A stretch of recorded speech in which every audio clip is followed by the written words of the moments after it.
Sir வேறு ஏதாவது disturbance இருக்கா சார்? இல்லை, நீங்கள் மேடை ஒன்று போட்டு வச்சுருந்தீங்க, அதில் ஏறி நின்னா அங்கே இருப்பேன், நான் பாண்டியன் மாதிரி ஆகிடுவேன். அதனால தான் கொம்பு சேவி ப்ரீ ரிலீஸ் விழாவுக்கு வருகை தந்து இந்த விழாவை சிறப்பித்துக் கொண்டிருக்கின்ற என் அன்பு சகோதரர், என்றும் என்னை இந்த திரையுலகத்தில் உயிர் கொடுத்த விஜயகாந்த் அவர்களின் மனைவியார் பிரேமலதா விஜயகாந்த் அவர்களே, இனிய சகோதரர் சுதீஷ் அவர்களே, பத்திரிகை சகோதரி, ஊடக நண்பர்களே, அன்பு சகோதரர் விஜயகாந்த் மற்றும் என்னுடைய ரசிக பெருமக்களே, தொண்டர்களே, தோழர்களே, சிறப்பு அழைப்பாளர்களே, உங்கள் அனைவருக்கும் என் முதற்கண் நன்றி கலந்த வணக்கத்தை தெரிவித்துக் கொள்கின்றேன். கடைசியாக பேச வந்தாலே எல்லாத்தையும் பேசிடுவாங்க. கையில் பேப்பர் வச்சுருக்கு எதுக்குன்னா அதை பார்த்து பேசுகிறதுக்கு இல்லை. அது யார் யார் பேரெலாம் நம்ம பொன்ராமன் நானும் எல்லார் பேரையும் சொல்லலான் இருந்தோம். ஆனால் கவிஞராக ஒருவர் ஆர்ட் டைரக்டர் ரூபத்தில் அனைத்தையும் பேசிவிட்டார் என்ற காரணத்தினால் அதை பற்றியெல்லாம் பேச வேண்டாம் என்று நினைக்கின்றோம். இங்கே கூட இந்த படத்தில் முதல்ல நான் இந்த விழாவில் நிற்கிறேன்னா, இது ஒரு கொம்பு சேவி திரைப்படத்தின் ப்ரீ ரிலீஸ் விழாவை நான் எடுத்துக்கிறேன். இது உணர்வுபூர்வமான ஒரு விழா என்று நான் சொல்ல வேண்டும். இந்த மேடையில் நிற்கும் போதே ஐ பிகம் வெரி நாஸ்டாலஜிக். நான் விஜயகாந்த் சாரை திங்க் பண்ணாமல் இருக்கவே முடியாது. அது திங்க் பண்ண ஆரம்பித்தேன்னா என் கண்ணில் நீர் வடிய தான் செய்யும். ஏன்னா அதை மட்டும் நான் சொல்ல ஆரம்பிக்கிறேன். ஏன்னா ஒன்றே ஒன்று, இந்த பாசம் என்பது திருமதி பிரேமலதா விஜயகாந்த் சொல்லும்போது நட்பை பற்றி சொன்னாங்க. இந்த படத்தில் நடிக்கிறதுக்கு பொன்ராம் ஒரு மிகப்பெரிய காரணமாக இருந்தாலும், சண்முக பாண்டி இந்த படத்தில் இருக்காருன்னு சொன்ன உடனே ஐ செட் ஐ ஆம் டூயிங் திஸ் ஃபிலிம், கண்டிப்பாக நான் ஒரு பண்ணுவேன் அப்படின்னு சொன்னேன். ஏன்னா வாழ்க்கை பயணத்தில், அந்த கலை உலக பயணத்தில் நான் முக்கியமான காலகட்டத்தில், ஏன்னா பலரும் சொல்ல மாட்டாங்க, ஆனால் நான் சொல்லியே தீருவேன், சொல்லிக்கிட்டே இருப்பேன். அதை ரொம்ப கஷ்டப்பட்டுட்டு இருந்த ஒரு சூழலில் விஜயகாந்த் சாரோட மேக்கப் மேன் ராஜு புலன் விசாரணையில் ஒரு வில்லன் தேடிட்டு இருக்காங்க. அப்போ ராஜு நேராக போய் விஜயகாந்த் சார்ட்ட சொல்லி, இந்த தயாரிப்பாளர் வாட்ட சாட்டமாக இருக்கார், போட்டு மிதிக்கிறதுக்கு நல்லா இருப்பார்னு போய் சொல்லியிருப்பார்னு நினைக்கிறேன். உடனே என்னை கொண்டு போய் விஜயகாந்த் சார் முன்னாடி ராஜபாத்தா சீட்டில் நிறுத்துனாங்க. அவர் என்னை பார்த்தாரு. நீங்கள் ராவுத்தரை பார்த்துட்டு செல்வமணியை பார்த்துருங்கனாரு. செல்வமணி தான் இருந்தாங்க. விஜயகாந்த் சார் என்னை பார்க்கும்போதே முடிவு பண்ணிட்டாரு, சரி சரத்குமார் நடிக்கணும்னு நினச்சிட்டான்னு நினைக்கிறேன்.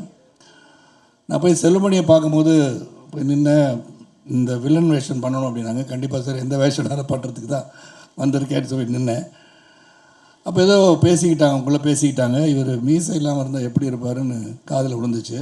ஒரு 5 நிமிஷம் அது வந்துடுற சார்னு போனேன். பக்கத்தில் ரோஹினி லாட்ஜ் இருந்துச்சு, அங்கே ஒரு பார்பர் ஷாப் இருந்துச்சு பக்கத்துலேயே.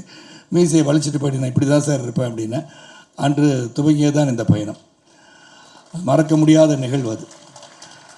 அந்த படம் முடிஞ்சவுடனே, புலன்விசாரி படம் முடிஞ்சவுடனே விஜயகாந்த் சார் சொன்ன முதல் வார்த்தை, எனக்கு விஜயகாந்த் சாரை பற்றி பேச்சு நான் பாண்டியனுக்கு வந்தே ஆகணும். அவர் இந்த படத்தை பார்த்தோன்னே எந்த ஒரு கதாநாயகம் சொல்லாத வார்த்தையை சொன்னவர் தான் விஜயகாந்த். அதனால தான் இன்றைக்கும் இதயத்தில் ஆழமாக இருக்கார். இந்த படத்தை பார்த்துட்டு அவர் சொன்னார், சரத் உங்களுக்கு தான் இந்த படத்தில் பெரிய பேருனார். ஒரு கதாநாயகன் ஒரு வில்லனை பார்த்து இந்த படத்தில் முதலாக அதிகமான பேர் புகழ் வரும்னா அது உங்களுக்கு தான். எனக்கு என்ன சார் சொல்கிறீங்கன்னு, அவ்வளோ பிரமாதமாக இருக்குது சார் அப்படின்னு சொன்னார்.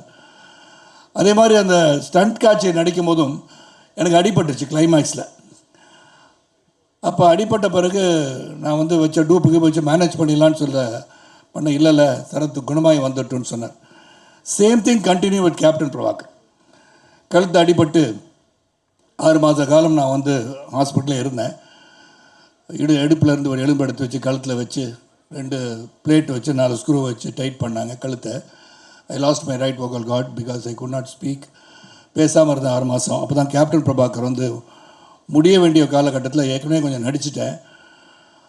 நான் அங்கே ஃபைட் சீன் ஒன்று முடியணும் எனக்கு. அப்போ விஜயகாந்த் சார் நினச்சிருந்தாங்கன்னா கூட ஜஸ்ட் கேமியோ ரோல் தான் பண்ணேன். ஏன்னா புலன் சார் இருந்தனால நான் அந்த படத்தை நடிக்கணும்னு சொன்னார். அந்த கேமியோ ரோலை எடுத்துகிட்டு வேறு யாரும் போட்டு படத்தை முடிச்சிருக்கலாம். அங்கே தான் அந்த great personality Vijayakanth still it's just ஆணித்தரமாக அடிச்சு வச்சு நெஞ்சில். அவர் என்ன சொன்னார், சரத் குணமாகி வரட்டுங்க, படம் 6 மாதம் நான் வரல, அப்போ தான் நான் எடுத்து முடிச்சிடுவேன் அப்படின்னார். No other hero would have said that. That is the bond I have with Vijayakanth sir. அது ஒரு ஆழமாக என் மனசில் பதிஞ்சதெல்லாம் ரொம்ப ஆழமாக இருக்குது எனக்கு. அதுக்கப்புறம் தொடர்ந்து அவரோட பயணித்தது, the way he adapts himself, அவருடைய குணம், இதெல்லாம் வந்து சொல்லிக்கிட்டே போகலாம். எல்லோரும் சொல்லிட்டாங்க, சொல்லாதவங்க கூட சொல்லிட்டாங்க. நான் வேறு எதுவும் பேசலை. ஏன்னா அருகே இருந்து பார்த்தவனாக நான் சொல்கின்றேன். அவருடைய திறமை, ஒரு அன்பு, பாசம் இதெல்லாம் வந்து அருகிலிருந்து நான் அனுபவிச்சோன்னா அது இப்போ அந்த சமயத்தில் தான் பொன்ராம் வந்து படம்லாம் எனக்கு ரொம்ப பிடிக்கும்.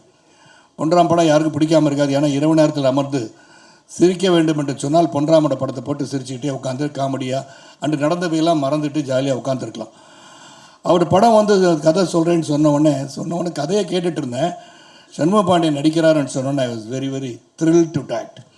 அண்ட் சண்முக பாண்டியன் நான் சொல்கிறேன், இன்றைக்கி இந்த மேடையில் சொல்கிறேன், you will become a great star, very big star. அதில் எந்த ஒரு மாற்றமும் எனக்கு தெரியல. நான் படைத்தலைவன் வந்து பார்த்தேன், இந்த படத்துலையும் பார்க்குறேன். இந்த டெடிக்கேஷன், டிசிப்ளின், அப்புறம் வந்து அந்த குணம் இருக்கு இல்லையா, விஜயகாந்த் சாருக்கு ஒப்பிட்டு பார்க்கும்போது Shanmugam, you are still the same person as Vijayakanth. அவர் எப்படி இருப்பாரோ அதே தான். செட்டில் வந்து எந்த பந்தா படகாரும் கிடையாது. நான் இன்னாரோட சன்னு, பிரபாகரோட பிரதர், இதெல்லாம் அங்கே தெரியல. நான் வந்து ஒரு நடிகன், அவ்வளோதான். அங்கே வந்திருக்கேன், என்ன பொன்ராம் சொல்கிறாரோ ஐ பி டைரக்டர்ஸ் ஆக்டர்னு சொல்லி நடித்தார். அண்ட் வி போத் இந்த படத்தை வந்து இப்போ வந்து மேடம் கூட சொன்னாங்க, நீ உண்மையான மாமா மச்சான் நடிச்சிருக்கீங்கன்னு. அது நடிக்கலை, வாழ்ந்தோன்னு தான் சொல்லணும். Because we felt so close to each other. அப்போ நான் சாப்பிட்டுட்டு இருக்கும்போது நான் சண்முகம் கொடுத்து அமிச்சாங்க அப்படின்னு சாப்பாடு வரும், நான் வந்து கொடுத்து அமிச்சேன் சாப்பாடு கொடுத்து விடுவேன். ஸோ இந்த மாதிரி அந்த உறவு வந்து தொடர்கிறது. நான் சண்முக பாண்டியன் சொன்னேன், ஒரு வேளை என் பையன் நடிக்க வந்து, உங்கள் பேரன் நடிக்க வந்து, அப்பயும் நான் வந்து நடிக்கிறேன். எனக்கு அந்த உறவு அத்தே போகக்கூடாது, வாழ்க்கையில் இருந்துக்கிட்டே இருக்கணும், என்றும் மறையாத உறவாக இந்த குடும்ப உறவு தொடர வேண்டும். அதுதான் என்னுடைய முக்கியமாக இந்த இடத்துல சொல்லணும்னு ஆசைப்பட்டேன். இந்த படத்தில் பல பேர் நடித்தாங்க, ஏன்னா பொன்ராமன் சொல்லணும்னு மட்டும். இங்கே தாரணிகா பற்றி சொல்லிட்டாங்க. நீங்கள் பாதியில் நிறுத்தணும், ப்ரெஸ் எல்லாம் வேறு மாதிரி நினச்சிருப்பாங்க பொன்ராம். இந்த மாதிரி நடுவில்லாம் இப்படி சொல்லக்கூடாது. நீங்கள் சொல்லாமல் அந்த டீச்சர் நடித்தாங்கல்ல, அந்த டீச்சரை நாட்டாமல் வச்சுருந்தார்ல, அவங்க பொண்ணு அப்படின்னா என்ன நினைப்பாங்க? அவங்க அர்த்தமோடு பேசணும். பொன்ராம் இந்த மாதிரி நான் பேசுகிறேன், வேறு மாதிரி தெரியுது. அது அவங்க நல்லா நடிச்சிருக்காங்க. உண்மையிலே Dharani is got a very good future. ஆனால் இதில் என்ன சொல்லணும்னா, விஜயகாந்த் சார் வந்து எல்லாமே ஆக்ஷன் நல்லா பண்ணுவாங்க. அதில் முக்கியமாக சொல்லணும்னா, என்னோடய ரசிகர்கள் இருக்காங்க இல்லையா, நான் முதலேருந்து படம் முடிக்கும் என்னுடைய அந்த காலகட்டத்தில் ரசிகர்கள் எப்படின்னா, என்னை வந்து பார்க்குற என்னுடைய ரசிகர்கள், அண்ணா தப்பாக நடிக்கட்டு ஒன்று சொல்லாமண்ணே சொல்லிடுறேன், இந்த விஜயகாந்த் சார் காலை தூக்கி பின்னாடி டொம்முன்னு அடிப்பாருண்ணே, அந்த மாதிரி நீங்கள் காலை தூக்கி அடிக்கணும் நல்லாயிருக்கும் அப்படின்னா. டேய், என் படத்தை பற்றி என்னை பற்றி பேசினா விஜயகாந்த் சார் நல்லா கிக் போடுவாடுற, அந்த அளவுக்கு அவன் உரிமையோடு சொல்கின்ற காலம். இங்கே வந்து சண்முக பாண்டியன் வந்து நல்ல ஒரு கெமிஸ்ட்ரியோடு என் கூட மட்டும் நடிக்கலை, தாரியா கூட நடித்தார். அவங்க அம்மா கவனிக்குமாறு சொல்லிக்கொள்கிறேன். நான் இதையும் பற்ற வைக்கலை, நல்லா நடித்தாங்கன்னு நான் சொல்கிறேன். அது அந்யோன்யமாக நல்ல பாசமாக, அந்த சாங்லாம் பிரமாதமாக.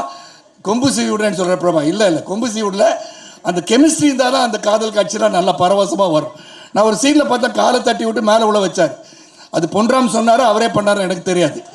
அது ஏதோ நல்லா இருந்துச்சானா சீனில் தான் வந்திருக்கு, கமர்ஷியலாக வந்திருக்குன்னு மேடமும் சொல்லிட்டாங்க. அந்த கமர்ஷியலாக வந்ததுக்கு காரணம் வந்து சண்முக பாண்டியனும் வருவார் இதில். அது பொன்ராமோட சேர்ந்து பண்ணாரா சேர்ந்தா பண்ணலான்னு தெரியாது. அப்புறம் காளி வெங்கட் நல்லா நடிச்சிருக்காரு.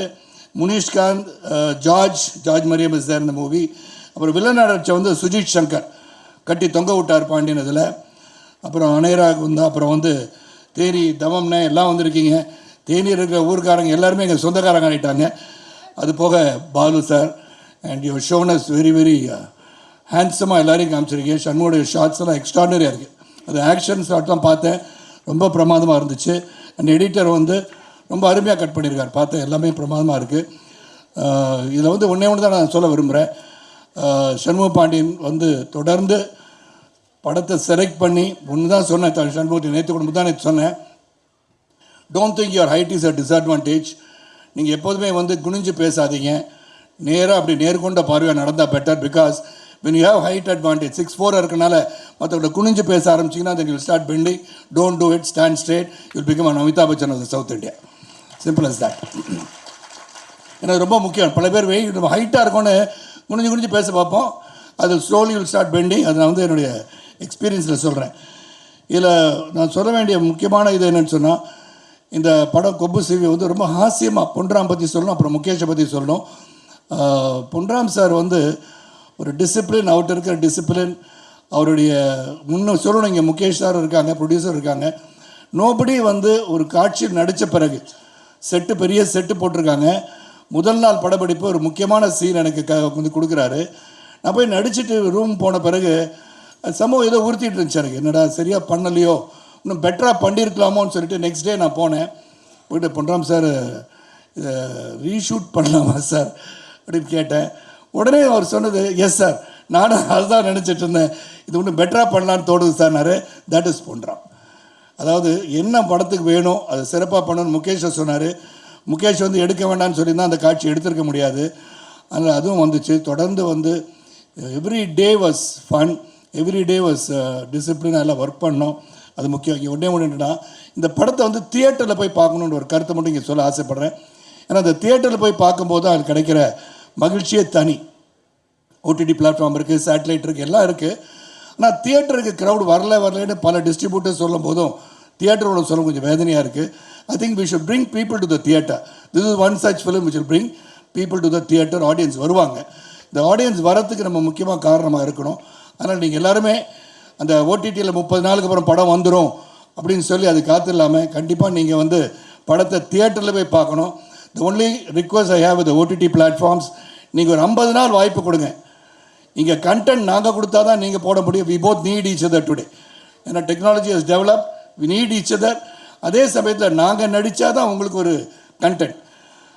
நீங்கள் வாங்கினா தான் இதை வந்து ரிலீஸ் பண்ண முடியும், எல்லாம் எங்களுக்கு தெரியுது. ஆனால் நீங்கள் ஒரு 50 days டைம் கொடுத்து தியேட்டருக்கு வர வைக்கிறதுக்கு ஆடியன்ஸை வர வைக்க முடிஞ்சா, that is the greatest thing that can happen to this industry. Because we are here to entertain you. உங்களை நான் மகிழ்விப்பதற்காக. சோகமான ஒரு நிகழ்வு வீட்டில் நடந்து கொண்டிருந்தாலும் சிரிச்சுக்கிட்டே அங்கே வந்து நடிக்கிறது வந்து நடிகன் மட்டும்தான். அந்த வேதனைலாம் உங்களுக்கு தெரியாது. எவ்வளோ வேதனையோடு அங்கே காட்சிக்கு வராங்க, என்ன நடந்திருக்கு வீட்டில். ஆனால் அங்கே சிரிச்சுக்கிட்டு இந்த படம் நல்லா வரணும்னு உண்மையை உழைக்கிறவங்க தான் கலைஞர்கள். அந்த கலைஞர்கள் சிறப்பாக இருக்க வேண்டும் என்று சொன்னார். அந்த தயாரிப்பாளர் நல்லா இருக்கணும்னா, அந்த டிஸ்ட்ரிபியூட்டர் நல்லா இருக்கணும்னா, அந்த தியேட்டர் ஓனர்ஸ் நல்லா இருக்கணும்னா, இந்த கலையுலகம் வாழ வேண்டும். கலையுலகம் வாழ வேண்டும் என்று சொன்னால் அதுக்கு ஆடியன்ஸான நீங்கள் தியேட்டரில் போய் படம் பார்க்கணும். அதே OTT platforms, please do something about this industry. It has to grow. இந்த இண்டஸ்ட்ரி நல்லா இருக்கணும்னா எல்லோரும் ஒன்றா சேர்ந்து ஒர்க் பண்ண அந்த இண்டஸ்ட்ரி வளரும்னு சொல்லி இந்த படம் கொம்பு சிவி வந்து ஒரு இன்ட்ரெஸ்டிங்கான ஒரு படம். ஒரு கருத்தை வந்து அழகாக சொல்லியிருக்காரு. அந்த விவசாயத்தை பற்றியும், அந்த விவசாயம் வந்து சிறப்பாக இல்லாத நேரத்தில் என்ன செய்தார் என்ற சிறிய கதை எடுத்துகிட்டு ரொம்ப ஹாஸ்யமாக சொன்ன பொன்ராம் அவர்களுக்கும், த என்டையர் டீம் ஆஃப் கொம்பு சிவி, ப்ரொடியூசர் முகேஷ், தவி நிறைய ஒருத்தர் வந்து ஒரு தயாரிப்பாளர் கேட்டார் எவ்வளோ செலவழிச்சிருப்பாருன்னு. அது முகேஷை கேட்டால் தான் தெரியும். செலவை பற்றி ஒரு நாள் அவர் பேசுகிற மாதிரி நான் பார்க்கல. இல்லை சார் இதெல்லாம் அந்த செலவாகுதுன்னு ஒரு நாள் கூட முகேஷ் இஸ் நெவர் கம். அவர் வந்து பார்க்கக்கூட மாட்டார் எங்களையெல்லாம். அவர் பார்த்தாருன்னா ரூம்லேயே உட்காந்து எக்ஸசைஸ் பண்ணிகிட்டு இருக்கேன் சார் உங்களை மாதிரின்னு சொல்லுவார். ஆனால் செட்டில் அவரை பார்த்ததே கிடையாது. But is very dedicated producer. நீங்கள் சொல்கிற மாதிரி பல படங்கள் பண்ணுவார். ஏன்னா அவர் கம்பெனி பேரே star. You are going to become a star of producers. ஆனால் ரொம்ப சிறந்த ஒரு விழாவுக்கு வருகை தந்து எங்களை எல்லாம் வாழ்த்து வந்திருக்கீங்க. சண்முக பாண்டியன் சொன்ன மாதிரி we have done our best. எங்களுடைய உண்மையான உழைப்பு, உறுதியான உழைப்பு, நேர்மையான உழைப்பை நாங்கள் தந்திருக்கின்றோம். இது ஆகா ஓகான்னு 20,000 கோடி கலெக்ட் பண்ணணும்னு நாங்கள் சொல்லலை. ஆனால் இந்த படம் வந்து கலெக்ட் பண்ணுறது ஒரு பக்கம் இருந்தாலும் அந்த உழைப்புக்கு வெற்றி தரும் இடத்தில் நீங்கள் ஆடியன்ஸ் நீங்கள் இருக்கீங்க. Please go and see this film in the theatres and support us. And the last final word, எனக்கு என்னென்னா இந்த படத்தில் நடித்தது வந்து ஒரு மிகப்பெரிய உணர்வு. அந்த பாசம் விஜயகாந்த் சாரோட என்னுடைய உள்ளத்தின் அடித்தளத்திலிருந்து இன்றும் அவருடன் பயணித்து கொண்டிருக்கின்ற உணர்வோடு Shanmuga Pandiyam should become a great star in this industry. I wish him all the best and the entire team of Kombu Sivi all the best. நன்றி, வணக்கம்.